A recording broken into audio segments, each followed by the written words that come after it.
waking up every day and seeing what we can do to bring more of our attention to our presence, to who we really are, and start to withdraw the control and the attention from our mind.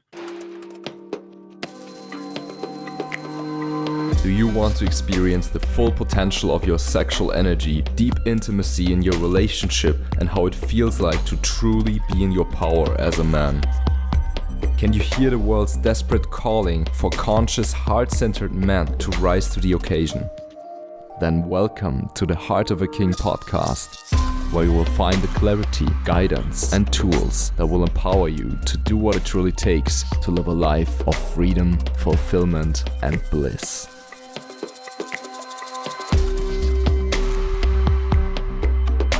So welcome to this episode. We get a special guest today tuning in from California. His name is Charlie. Charlie is an entrepreneur and transformational coach. He is also an expert on trauma release, emotional repatterning, and on embodying presence. He works with people one-on-one in groups and also in retreats. Welcome. Yeah, thank you. It's good to be here. Yeah, my mind just went to I normally listen to podcasts. I actually haven't been on too many myself. I've been asked multiple times, but often it doesn't feel aligned in the last couple of years. And normally I'm listening to the introductions, but then being in an introduction, it was a unique experience, but thank you for the kind introduction. Did I miss anything important? Is there something people should know about you? I think you covered quite a lot. I also do some retreats here in California and have done, and I like working in person with people because, as you said, I work sort of somatically and with trauma in the nervous system. So it definitely helps seeing the whole body respond and feeling it, which has been difficult a little bit in the last couple of years with what's been going on.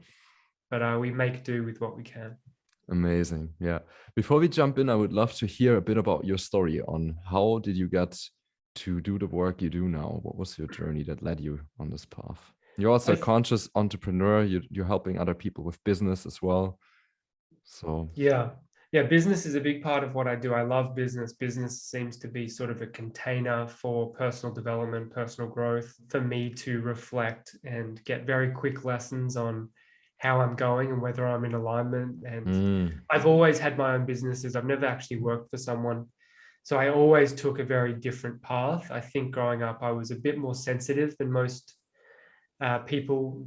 The school that I went to a private school, and it was very much about grades and these things. And I fit the mold, I did well, but I put a lot of pressure on myself. And I think the big turning point for me was I was in a relationship when I was 18, and something in my soul was like, you got to do something different. And this was 3 months before the end of the year. And I was like, look, I think I'm actually going to go overseas. So I decided to go to Poland and teach English for a year. So Eastern Europe, just something totally different. It just turned me in a 90-degree angle, whereas I was planning to study business and marketing and psychology at Melbourne University. And most of my friends were going straight from school to college. But I sort of did a right turn, and I spent a year in Eastern Europe traveling all around, which I think started to break up some things in me and have me question certain things and just go down some unique passions. And then when I got back, there was a decent divide. People had sort of moved on. People were and I was like, oh no, look what I've discovered, look what I found. And they were sort of in their normal flow. And so I went with my best friend to Thailand, and when I was boarding the plane, I picked up a book. Once again, I just felt like I was led to a book, and the book was The Monk Who Sold His Ferrari by Robin Sharma. And I don't know why I was drawn to it, but I remember in Thailand, half of me was like, let's party, let's go out, let's do this, crazy things. And then another half of me was like, geez, I really love reading this book. I want to keep reading this book. And my friend's like, what are you doing? We're supposed to be having drinks, pre-drinks before. And I'm like, hang on, I've got my chapter to finish. And it was talking about meditation. It was talking about the subconscious mind, about healthy food, all these things that I'd never really discovered. I'd never been shown. I'd never been talked about an emotion or anything like this. So it was like two parts of me sort of once again further dividing. And I think that was the big change. And then I would go to India for months at a time and spend time in ashrams.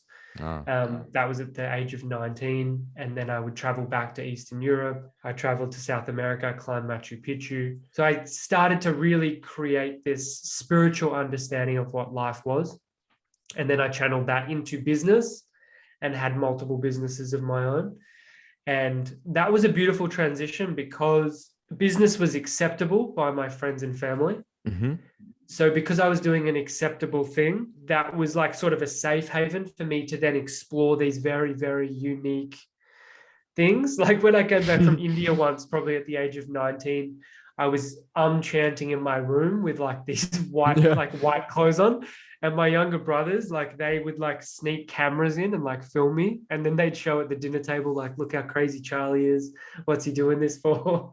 And like a part of me started to awaken, but yet I still went to college and I still had a business.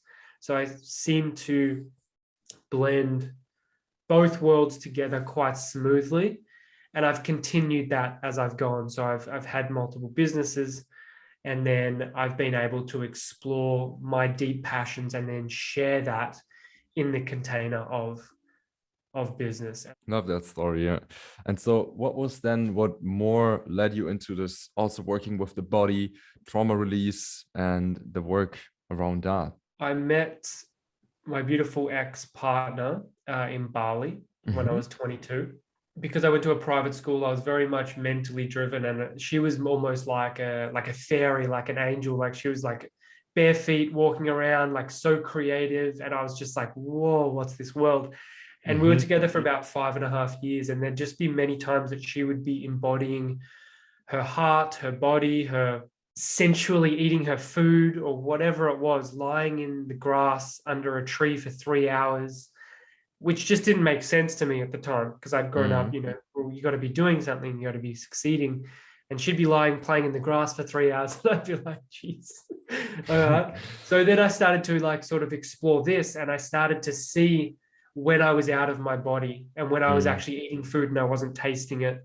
And I started to realize that my sensitive system had been quite overwhelmed and not understood at a young age. So I'd sort of dissociated a little bit and pulled myself out for protection and safety. And which a big part of that is like, yes, sorry. I think it happens. Like especially for men, like this whole dissociation from your emotions and everything and from the body.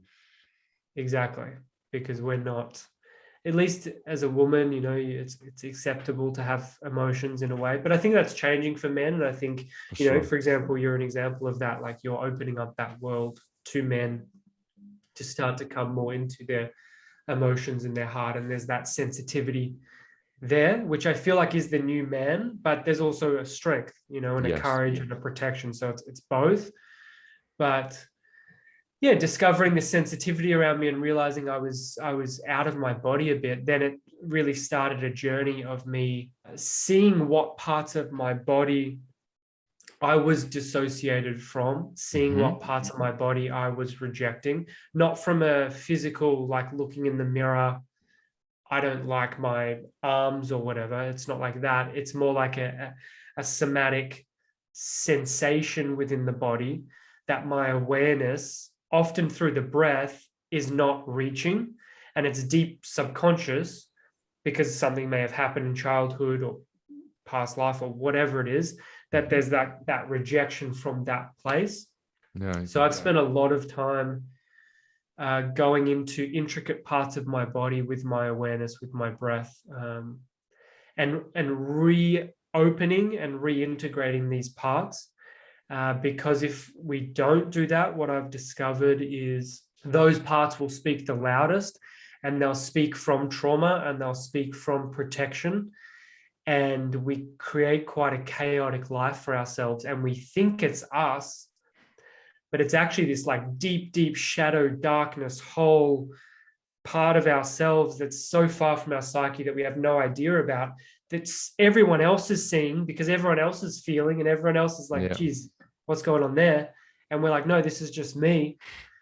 But we really need to take responsibility to integrate these parts of ourselves so we can show up consciously with awareness. Totally. Yeah. What were some of the tools that you were using in really bringing your awareness back into the numb and dissociated parts in your body? It's changed over time. I think I started with some actual some actual techniques, some tools and these things. So I remember I did about 11 years ago, I studied Psych K, which is a subconscious modality. And that started going into the mind and the subconscious and then touching into the body as well. Mm-hmm. I think a big one also was there's a thing called TRE, trauma release exercises. Mm-hmm. And I think you know about them. And I think, so it's about putting the body into a state of tension consciously. Mm-hmm. So then it starts to release this tension through shaking. Yeah, like tremor. But these tremors are very like, you know, deep within the bones and things. Yeah. So that started to open up a lot as well. As I'm speaking, one of the biggest thing has been plant medicine. For sure. Ayahuasca, psilocybin. Because when I would do these ceremonies, this is actually before the trauma release exercises. I found the trauma release exercises because this process started to happen through my body naturally. And I was like, wow, this seems so incredible. Let me see if there's anything that actually is like people know about this or whatever. And then I found, you can actually put your body into a state. But when I would do these ceremonies, my body would go into these deep tremors for like 6 to 10 hours, just processing through the whole nervous system and like defragging a lot of this stress, trauma, tension. Yeah. So that was another thing that opened up. And now mainly what I do is I use pure awareness. So right now, if I say, you know, take your awareness to your left foot, all of a sudden you can bring your left foot into your awareness. Yeah. And this is how I do it now. It's me just moving my attention and awareness, and sometimes it's through delivering it through the breath to certain parts of the body. Super powerful. That's where I'm at the moment. Beautiful. Yeah, I also work with that a lot. It's really powerful and so simple. But it's also a huge practice. But very challenging. So talking about embodied presence. So how do you define that? And I think that's a great link because it's also being present with our awareness. So how would you define a truly embodied presence and how do you cultivate that? I would say presence is who we are. So that is like the fundamental I is presence, is awareness. So presence comes through into this world through all living beings. Another word for presence could be God, without the religious connotation, just the energy that's creating this world. And then we get to experience ourselves, which is presence, through the 5 senses. Presence, which is everything, it's God, gets to experience itself through the 5 senses, through our body. And yet we have a construct within this reality for whatever reason, and that's the mind. And the mind is the thinking, it is the controlling, it is the manipulating, it is, obviously it's an incredible tool, but it seems to have backfired quite strongly. And often the mind tries to manipulate and dampen and squash presence. So it's sort of squashing ourselves out. So then we become this autopilot thing of thoughts, of reactions. That's the mind. So I feel like for all of us, it's a process of waking up every day and seeing what we can do to bring more of our attention to our presence, to who we really are, and start to withdraw the control and the attention from our mind. And when we're doing that, we need to trust, because presence, then the mind isn't in control. But the problem is we identify as the mind. So it feels like we're dying because we think we're this thing. So if we're pulling attention away from who we think we are, there is a death process. In my experience, it's the truth. To remove ourselves from this part back into our, also the heart, you know, is a part of that. I feel our heart is our presence. Is a big part of where presence comes through. Yeah, totally. Yeah. I just got this funny image. It looked like, if you think about body, mind, and soul, it was like these remote controlled bodies by the mind, like where the soul is not really in the awareness. And it's more like claiming our life back, coming home into our body as our soul, as awareness, and recognizing we are not the ego mind that thinks it dies when we let it go, but to come home really into that embodied presence in the body. It's coming home. So what would be a practice you are doing, or you would give someone that says, hey, Charlie, I want to cultivate embodying my presence? I would first start to know, if someone came up to me and said, hey, I want to start embodying my presence. Yeah. Probably what I do is say, what's a situation in your life currently that maybe you're struggling with?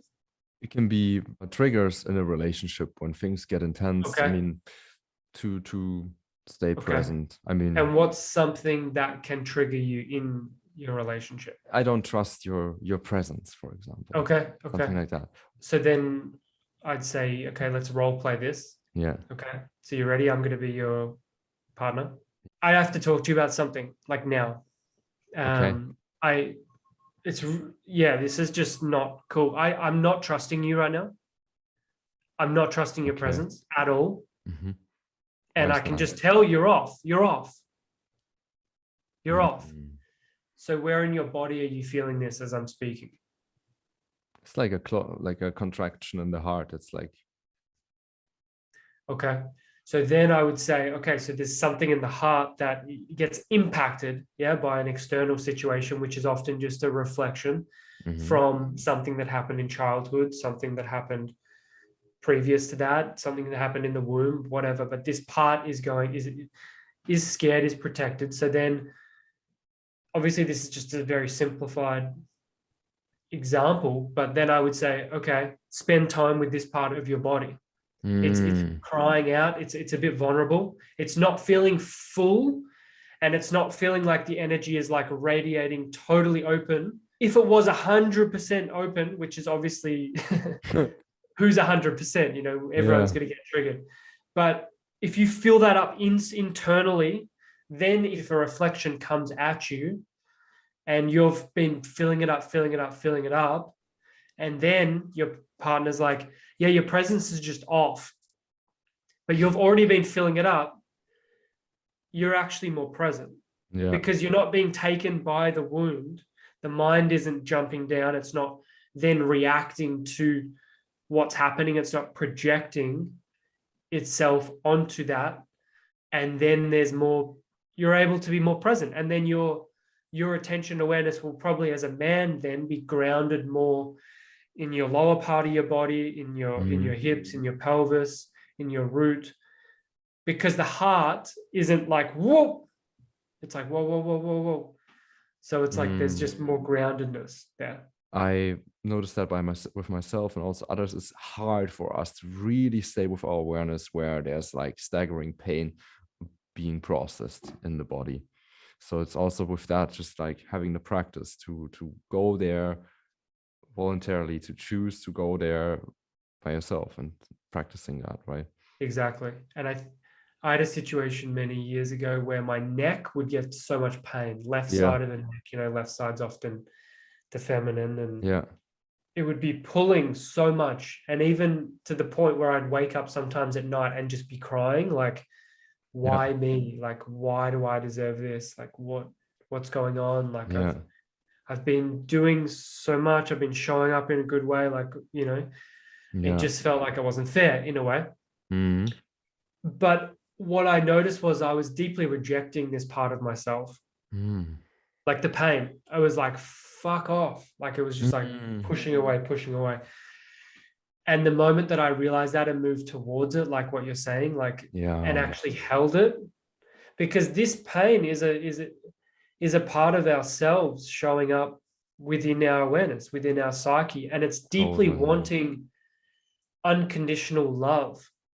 Because if I love a child, if I love a baby unconditionally, if I don't have a child right now, but if a child my child came towards me crying, This is a metaphor for the pain's crying. But if my child came towards me and I'm like, geez, can you just go away? Like, I'm sick of you. Like, I'm absolutely sick of you. Like, just leave.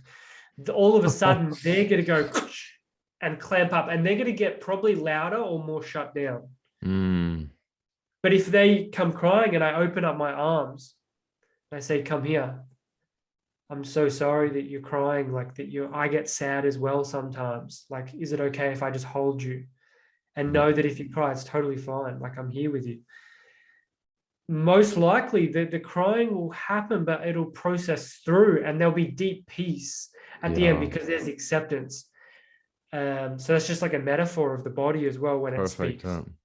Totally. The pain's like calling out, like you say, for acceptance and love, to be like, yeah, don't reject you, I don't dissociate from you, I don't push you away, I don't try to change you. It's more like I accept you. And that's when like the transformation actually can happen, like in Vipassana, when we sit with it, right? And it has the space to flow and transform naturally. Exactly. Yeah, Vipassana works very similar in this way. Yeah. What are some of your other experiences that you have with working with suppressed emotions?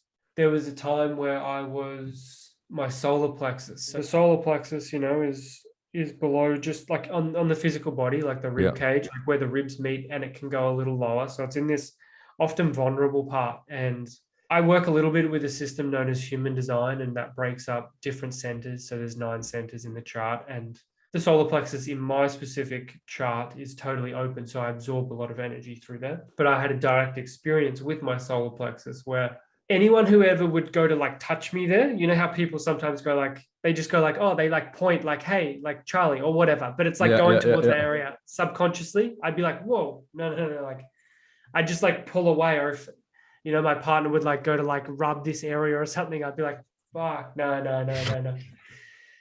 So there was this shadow vulnerability that was so deep, but I just thought that was normal until I started to catch myself doing that and be like, geez, something is like a bit off here and a bit out of balance. I realized that this solar plexus area, which is to do with feeling powerful or feeling powerless, it's to do with control. It's a more masculine center. It's to do with action. It's yellow, it's fire. And often it can be, if it's out of balance, it can be like hyper aroused. So someone could just be overly stimulated, taking stimulants, just going.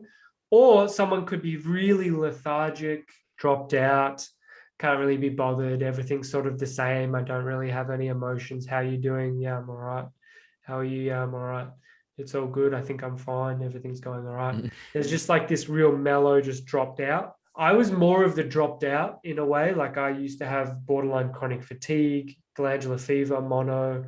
Like there was this lethargic part, and it was like, oh, I'm tired. I'm pretty tired. I couldn't never get enough sleep. I'd sleep during the day, these type of things. And when I discovered this about myself, I started to really, this was supported through other people's reflections of me and people guiding me into this area, me realizing this about myself, all these different types of things started to add up and get to a point where it's like, okay, let me actually start to consciously go into this area. So then I would do that through the breath. I'd do that through awareness. I'd do that through plant medicine ceremonies. I did it through Kambo, which is a frog medicine that, would bring things out, and I'd be placing it directly on this part of the body to bring it out. And I started to realize the amount of sickness that was there, the amount of darkness, the amount of shadow, that it was just like, it felt so like, many people might not know what Kambo is, but it's a secretion from a frog, and I'm sure you know what it is. And, you burn points on your skin and then you place it on and it purges. You purge up toxins. So I could put like 3 or maybe 3 points on my shoulder, and I probably wouldn't purge. It would get me to a space where it's just before, but ideally you purge. So then I would put more on, for example. But to give you an understanding, if I put 1 point on my solar plexus, it would feel like it's like 8 points. Like it would just be so like hot and sick and purging. And so there was just such vulnerability and weakness there. So I just went into and then after months and months and months and months, I went to my partner and I'm like, I think I'm feeling a lot like stronger. And I'm like, punch me here. And she just goes like, and I'm like, oh, that was pretty good. Like no one could even point their finger at that area, you know? So I can feel the energy moving through. That's just an example of moving through that. And once that moves through, then I can move it to other areas. Beautiful. Yeah. So it seems like suppressed emotions also help there. And of course, other things were weakening your system. So they are weakening our systems when there's tons of suppressed emotion in there and we are not actually in there. It's like some psychics describe it like it's like a blob of like dark, dense stuff that's there. So our presence, our light's not there. We're not really there. And it's kind of like it's like you said with Kambo or plant medicine or whatever trauma release tool to help us be held and release that stuff from our system, to purge it and for us to come home. And that also strengthens us incredibly, like with you, like from the finger to the punch. That's a beautiful. There's a big difference. I was like, wow, that's a good one. That's a good result. Yeah, and who likes to be punched in the solar plexus? So it's not the best place for anybody to be punched in, really. But that's good. That's a great sign. And yeah. So there would be so much that we could talk about. Also really love that you seem to work with the same plant medicines and frog medicines that I do. But one thing I would still be really curious about is how would you describe emotional repatterning? How can you explain what that is? There's emotions, there's the mind, there's the physical body. Because emotion is often a label of sensations. So I have certain sensations, my throat starts closing over, my tears start to come to my eyes, and I say, I'm sad, you know? So underneath emotion, there's often a vibrational essence and tone of energy that comes through. Often this vibrational essence is through the womb, when someone's in the womb. And then from 0 to 7, it's like emotion. Like if you look at a child from 0 to 7, there's a lot of emotion there. It's pure emotion. And then you go to school and you start learning language and you start developing your mind from 7 to 14. And then you go through puberty at around 14, 13. And the physical body starts to really come online and change a lot. So we go from like energy to like density, like vibrational tone, emotion, the mind, into the body, the physical body. So often when this is obviously a side note, but often if the physical body is experiencing pain or an injury or whatever, it's not the origin. You know, what's causing that is probably the mind, which is saying certain things, but then what's causing the mind to say those things is often an emotion. And what's causing the emotion is often a vibrational energy or tone that we're just not even aware of. So emotional repatterning, that is to unstick and unlock what we were just talking about, this stuck dark energy in certain parts of the body, so that this vibrational energy, so that God, so that presence can actually come through and reintegrate and repattern. If we're trying to consciously repattern, like I want to feel this, I think that can be at times okay, but then that's using the mind. You know, we're using our mind to control our emotional process, which is really not ideal. So it's really just, ideally, we're using the presence, the vibrational tone to unhook, unwind certain emotional responses, reactions, patterns that then repattern to our original state of more harmony. And it's not even our original state. It's like, it's God's original state. It's like, well, and we don't know until we unwind. We don't know. So that's what we have to let go of control, and we have to trust, because we're not in control of God. We're not in control of presence. And that's what the mind doesn't like. So the mind will just keep gripping and gripping and gripping, and makes us feel safe. But that safety is actually causing us so much pain. So it's sort of like an illusion. It is an illusion. Yeah. Beautiful. Yeah, I love what you said also about it's not the root cause. There's so many labels, like people say, oh, you have depression, anxiety, all these different things that are showing up in the mind in this case, or also in the body. But it's usually not that where it starts, and often, especially around things like depression, anxiety, these can definitely be symptoms of suppressed emotions, of big amounts of like just stuff down, dissociated, and it's just like symptoms, of that, right? Exactly. Really resonate how you explained that. I think about even 5 years ago, I think I wrote something on my Facebook or something, and it was exactly about anxiety and depression. And I think I put like an iceberg, a picture of an iceberg, and everyone's very happy to point at the symptom of like, I'm depressed, I'm anxious. And then to feed that symptom, which is actually further suppression of a medication, when there's this huge iceberg under the water. Yeah. And if we can actually just address that and allow it to repattern, allow it to unwind, allow the stuck energy to just move through and process and integrate, the symptom of depression goes away because we're not using so much energy to just hold it down and suppress, which is depressive. It's like suppressive. It is, exactly. Yeah, totally. And it's like the laws of nature would say that once you stop pressing this under the water, like for example, it would be like air, it will just naturally rise and to the surface and release, right? It's just about stopping to try to control it and repattern this conditioning of suppressing it, right? Exactly. And then what will naturally rise? Because what is presence? What is God? Well, it's love. So a natural rising of love and movement and freedom and expression will come if we just stop holding down. But that's all we know to do, because that's what the world does, and that's what we're taught to do at a vibrational and emotional level. I didn't even hear the word emotion probably for the first 18 years of my life. It was that much in the darkness that people would just be like, hell no, not speaking about anything like that. So it was all control. So then to unwind that, it seems easy, but it's a process. But if we just take one step at a time, our natural state starts to harmonize and come through, which is love.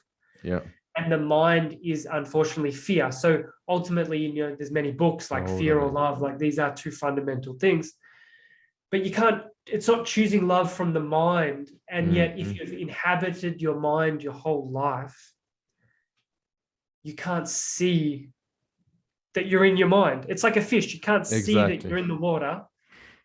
So often you might need some reflection. You might need some really hard lessons, life lessons, to snap you out of that space so that you can just let go. Often life takes people to ultimate suffering to actually realize that there has to be another way. But if we can consciously bring more awareness to ourselves, to our shadows, then maybe life doesn't have to take us into deep, deep suffering for us to choose a different path. That's the goal. Definitely. I know for sure that life did take me to my knees a few times, like rock bottom, like for me to start waking up. But once you start awakening and you consciously choose to go in there and release the identification with the ego and open up to more embodying awareness and God or love, that's it. I say always, like, bliss is our natural state of being. It's like when we get all this skunk out, like all this conditioning, all this suppressed stuff it's not really who we are, then really blissful state is actually natural and love, like you say. Yeah, that's where we're going. That's where we're going. One step at a time. Beautiful. So you're also working with human design. That's also how I found out about you in the beginning. And there's this year of 2027, right, coming up, that's in human design. It's huge. And I would love for you to share a bit about that in the context of the global awakening and what's happening on the planet. What's up with that? 2027 is known within the framework of human design. Human design is a system that was channeled through a man many years ago, and it combines multiple systems, and one being astrology and the chakras. And so within this framework and within what he downloaded and received from life was that 2027 is a very, very important year for humanity. And it's known within this system as the great change, the great mutation. And it's specifically interesting that I was talking about it, but it's specifically around the solar plexus center. So there's this huge mutation and transmutation around the collective solar plexus center. So that is going to impact everyone. As I was saying, the solar plexus is about freedom or control. So like, as I'm speaking, it's interesting because everyone's going through their own views and experiences of what control and freedom is now, you know, with things that have come up with the coronavirus, with vaccines, with all these things. Everyone is going to be sharing from a space of, you know, I want to feel free, or I actually prefer not to be free, or you're controlling me, or you're not controlling me, or there's always going to be these shadow aspects in someone's view and outlook, unless you've fully freed yourself and harmonized and integrated this part of your system. But life is taking people deeply into the solar plexus center, and it will continue to do that all the way up to 2027 as this mutation happens in our DNA. Because the way that businesses have been run, there's a lot of manipulation, there's a lot of shadow, there's a lot of control, there's a lot of, I'm your boss, you listen to me, you know, bow down to me, all these things. But I feel like life is wanting something different. It's wanting something more harmonizing. But to do that, you can't just do that. You can't just be like, well, let's just, instead of this hierarchical structure, let's just create a more symbiosis or more just collective structure within this organization. Yeah. Because if the body and mind are the same, it's going to naturally, it's not going to work. So a deep mutation has to happen. And that's what we're being taken into now. So most likely after 2027 and beyond, the world is going to look extremely different. And it will have to do with masculinity, because the solar plexus is a masculine center. So this sense of drive and hustle, I imagine, will shift and change. And masculinity is in women and men. So there'll be a, you know, an integration of that. And I obviously don't know exactly what it's going to look like, but we're already seeing big things happening in the world, and that will continue to happen until humanity really receives what we need to receive and start being and acting in a way that's more harmonious to the collective. Totally, got it.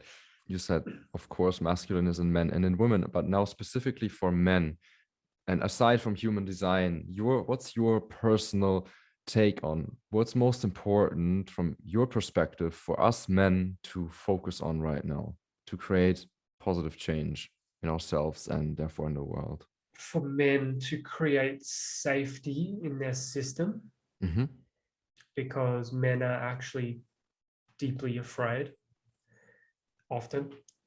And so if there's not safety in one's own system, we can't provide safety for women or for the feminine energy, even the feminine energy within ourselves, with our heart won't feel safe if there isn't safety and protection in a container within the strength of our body, the construct and strength of our mind, the root center, like our foundation.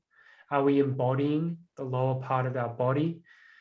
Are we allowing the breath to sink in, and do we feel safe? Are our shoulders back and resting down? So I would say as a man, the biggest responsibility right now, alongside always supporting the community, giving what you can, these things, but to provide safety within yourself, because then you can start to actually provide a safe container for others.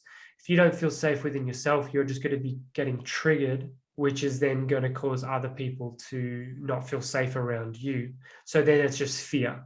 So it's just this fear thing. So we're really moving towards safety, trust, love within ourselves, so we can provide that for others. And we do have a responsibility as men to provide safety.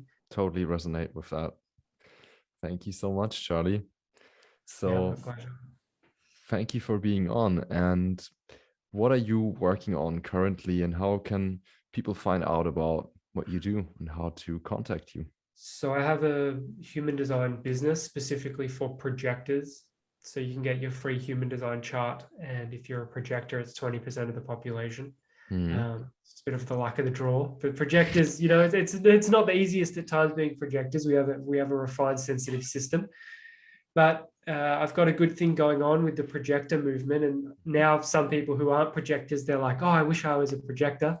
So we're creating a beautiful community there. And I'm about to launch a live business training for projectors. So how to actually be in business as a projector in a really powerful, embodied way, because we are here to be powerful. Yet a lot of projectors are disempowered.